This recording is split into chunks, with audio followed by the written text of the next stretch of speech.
Welcome, dear listeners, to your favorite horror podcast, a space where you won't just hear stories that will make your blood run cold, but where you'll also learn and expand your English vocabulary. Remember, you can enjoy this story with your headphones on or while you're busy with your chores. So get comfortable and let's begin. This is the story of two best friends and one woman who, driven by spite, did the unthinkable to ruin the lives of her fiancé and her closest friend.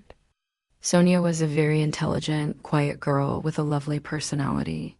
She started university to study biochemistry, and that's where she met Elizabeth.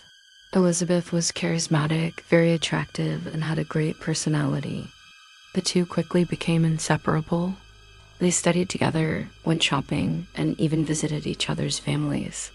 They were more like sisters than friends, sharing a beautiful bond with no secrets and no lies. One ordinary day at university, Sonia met a guy named Carlos. He was incredibly handsome, arguably the most handsome man on campus. He was a gentleman, kind, from a good family, and had a wonderful aura about him. Sonia and Carlos struck up a conversation, talking for hours about their studies, families, and hobbies. Time flew by, and before they knew it, it was almost nighttime. They exchanged numbers and said their goodbyes. Sonia went home elated and immediately called Elizabeth to tell her everything. Elizabeth was thrilled for her friend, but cautiously advised her to take things slow to get to know Carlos well and avoid getting hurt. Sonia knew her friend was right and decided to be patient. As the days passed, Sonia and Carlos grew closer. They went to the movies, dined out, and even took occasional trips. Carlos introduced Sonia to his family, who were well off with many businesses and high social status. Sonia shared every detail with Elizabeth, daydreaming about a future with Carlos' marriage, kids, and even a job in one of his family's franchises. Elizabeth was happy for her, congratulating her and hoping all her dreams would come true. Time went on, and their relationship blossomed. Carlos proposed, and they were officially engaged. But despite the proposal, Sonia felt a subtle change in Carlos. It wasn't insecurity or jealousy, but she was aware that a popular, wealthy man like Carlos would attract a lot of attention from other women. Troubled, she confided in Elizabeth. Elizabeth reassured her, suggesting it was probably just pre-wedding nerves. Hearing her best friend's words, Sonia calmed down and tried to push her worries aside. One night, Sonia and Carlos had plans, but he called to cancel. He said he had an urgent family matter to attend to on a trip and couldn't invite her. Sonia understood and wished him well, hoping things would be resolved soon. Still feeling a strange sense of unease, she called Elizabeth. Her friend told her not to worry, that everything was fine, then quickly ended the call, saying she had things to do. A little later, while watching videos online, Sonia received a bizarre message. It read, "How does it feel to be cheated on by your fiancé and your best friend?" She initially dismissed it as a prank, but doubt crept in, and she replied, "How bored must you be to lie about something so serious?" The response was immediate. "If you don't believe me, come to this address." Your boyfriend's car is parked outside. The address was a hotel. Sonia didn't want to go, but the doubt was eating at her. She grabbed a taxi and went straight there. As she got out of the taxi, she scanned the parked cars. And then she saw them. Carlos and Elizabeth walking out of the hotel, holding hands and smiling. Carlos opened the car door for Elizabeth. She leaned in and gave him a kiss, and once inside the car, they began to kiss with an intense passion. Sonia went into shock. She described it this way: "I didn't know what to do. I froze, breathless. I stood there for hours trying to process that scene. I was in the rain trying to think why they did this to me, when I always gave them both my unconditional love and support."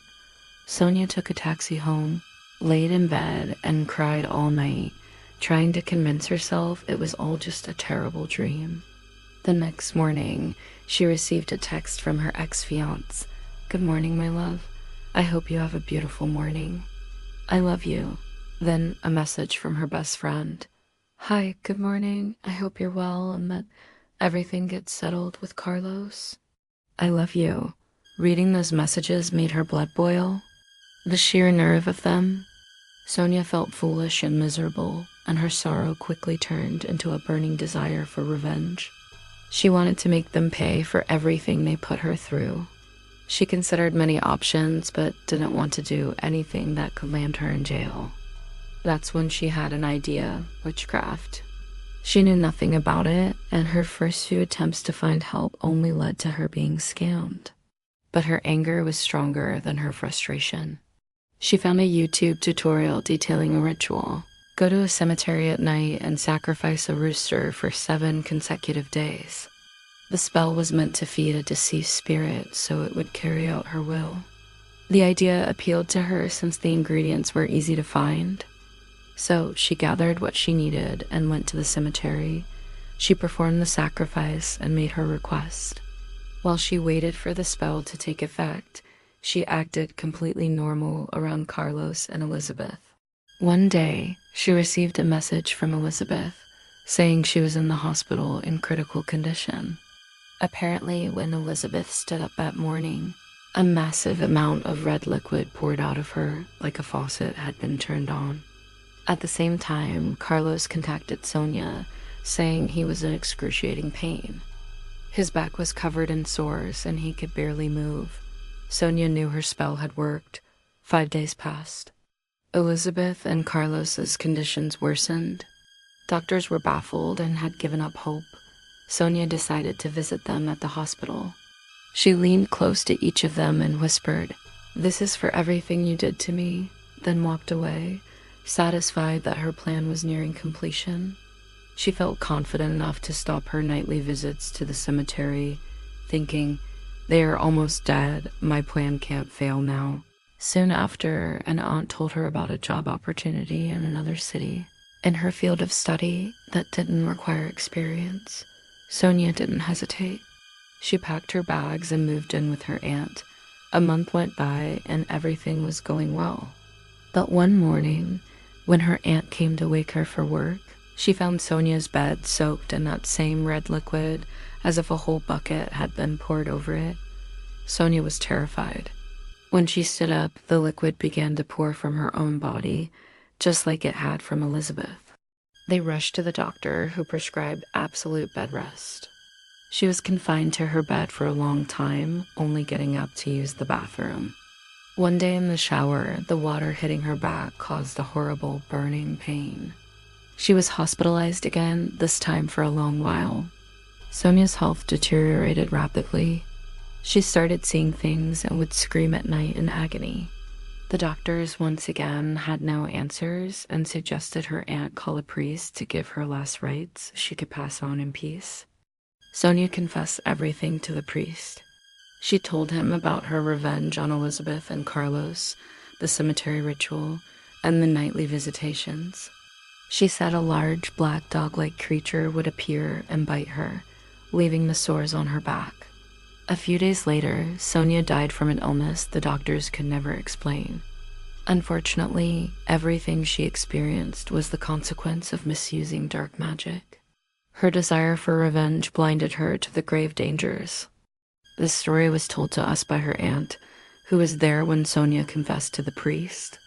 She said she needed to share it to find peace, and that she hopes Sonia is finally resting somewhere quiet. I hope you enjoyed today's story. Thank you so much for listening. Remember to like and subscribe for more horror stories.